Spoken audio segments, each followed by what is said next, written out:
My husband and I went to Israel 4.5 years ago and had one of the most life-transforming experiences ever. Here I am, Lord. Can you even see me? The world is so big, but I am so small. My husband, who had been a Christian all of his life, finally came to understand the difference between having a religion and having a relationship with the living God. And when we were visiting the Valley of Elah, which is where David and Goliath battled, Frank was just very moved by a teacher of ours who taught us basically that everybody thinks they know the miracle of David and Goliath, that a young shepherd boy could destroy this big evil giant. And he basically said that's not the story or the miracle of it at all.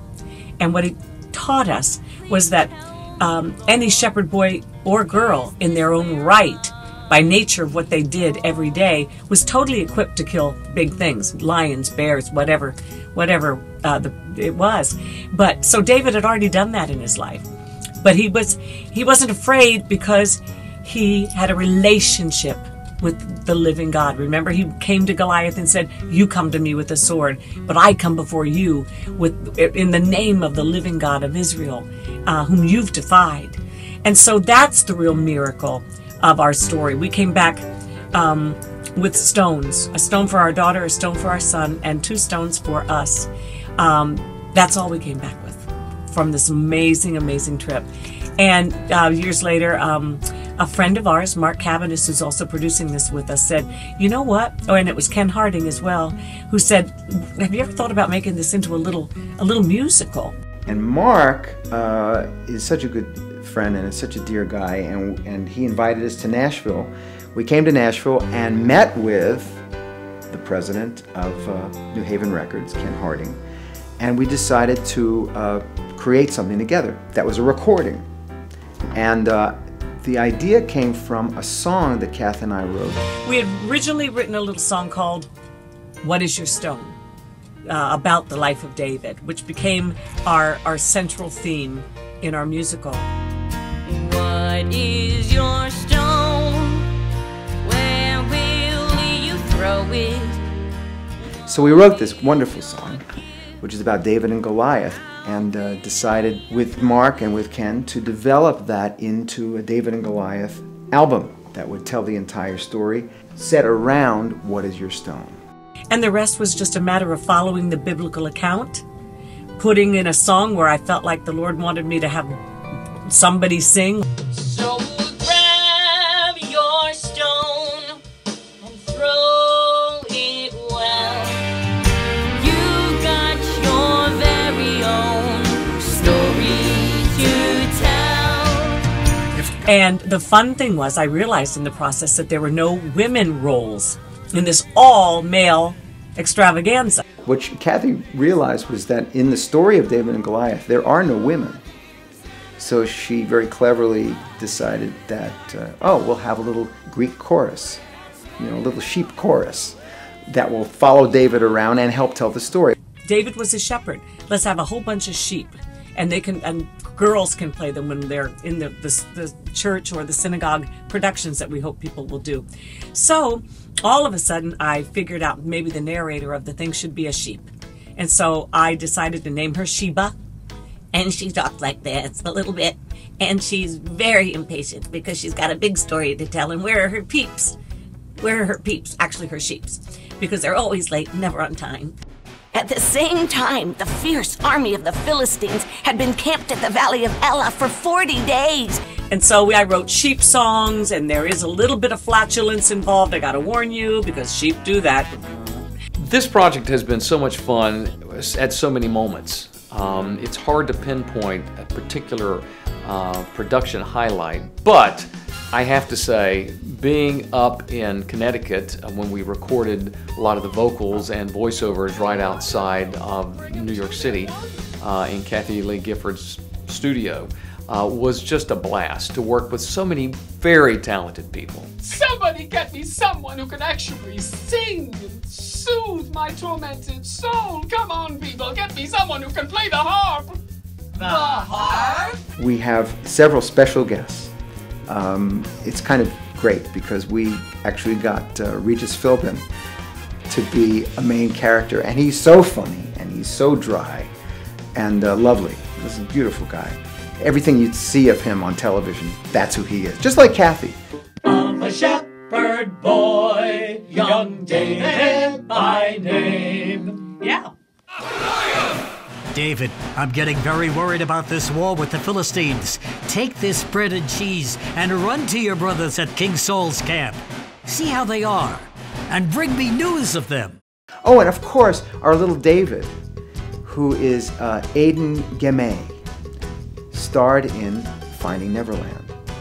And he's perfect, because the thing that people don't know is the idea that little David was 14 years old.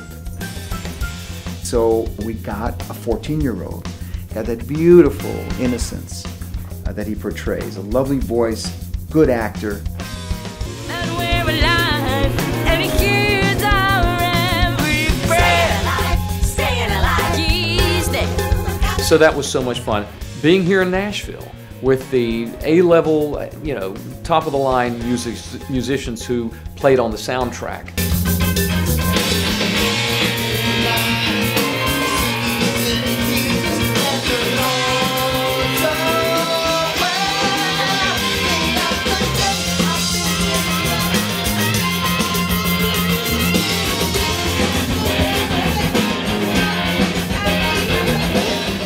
Watching David Pomeranz in action. I mean, here's truly a world-class producer who knows exactly what he is doing.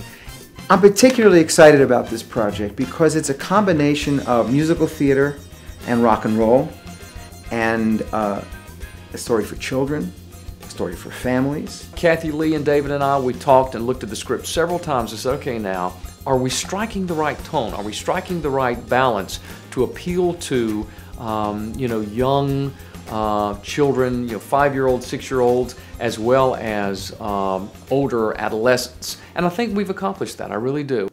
It's for Christians, it's for Jews, it's for everyone.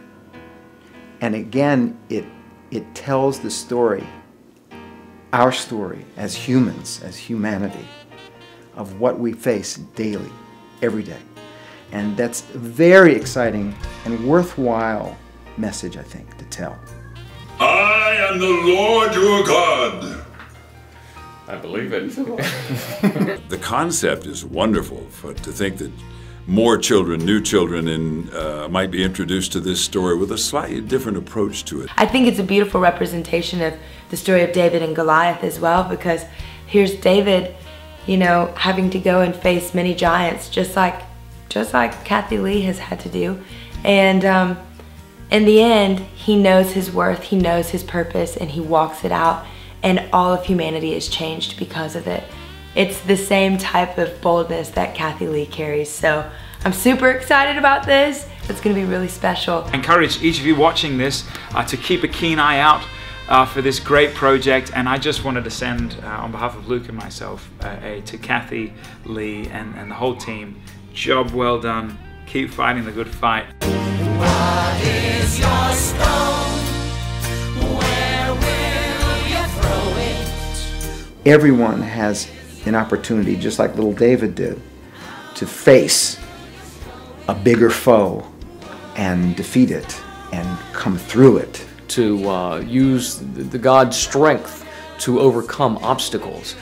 And it's a beautiful metaphor for daily living, I think, and so it was a way of telling that story that so enchanted me. We wrote a musical together, I think, that's going to be fun for all ages. I think children are going to love it because it's just, the story is so entertaining and the sheep are so funny. But I think parents are going to learn something as well, which is, oh, I thought I knew the story of David and Goliath. I didn't know that the real message of this was that we all have our stones. The one thing that God has given us to do that no one else can do but you and me. We have individual gifts straight from the Lord himself. And how are we going to throw that stone? How are we going to use it for his glory, to bring shalom, God's shalom, to the chaos of this world? So I hope you enjoy it, and I hope it becomes a part of your very lives and your family's lives in the years to come. God bless you all.